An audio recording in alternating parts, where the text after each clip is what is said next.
ప్రముఖ పుణ్యక్షేత్రమైన అమరావతిలో మహాశివరాత్రి బ్రహ్మోత్సవాలు కన్నుల పండుగగా జరిగాయి. ఉత్సవాల్లో అత్యంత కీలక ఘట్టమైన బాలచాముండిక సమేత అమరేశ్వర స్వామి వారి రథోత్సవం అత్యంత వైభవంగా నిర్వహించారు. స్పీకర్ రఘురామకృష్ణరాజు, స్థానిక ఎమ్మెల్యే భాష్యం ప్రవీణ్ దంపతులు, గురచాల జగన్మోహన్ రావు, జూలకంటి బ్రహ్మారెడ్డి, పులివర్తి నాని ఈ కార్యక్రమంలో పాల్గొన్నారు. రంగురంగుల పూలు, విద్యుత్ దీపాలతో సర్వాంగ సుందరంగా అలంకరించిన రథంపై స్వామి అమ్మవార్లు భక్తులకు దర్శనమిచ్చారు.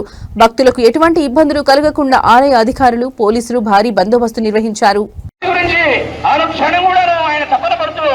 ఇప్పటికే అనేక సార్లు అమరావతి అభివృద్ధి కోసం అని చెప్పి మన మనోరథాలను ఇది వచ్చేటటువంటి దివ్య రథోత్సవం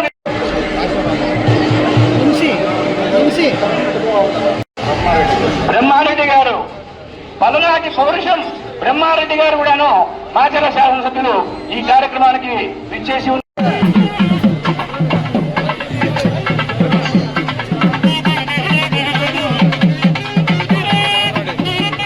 సూర్యాస్తమయం లోపల రథోత్సవం జరగాలి.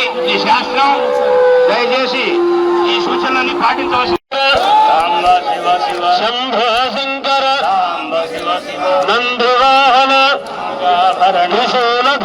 అత్యంత భక్తి శ్రద్ధలతో అతి అంగరంగ వైభవం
Thank you.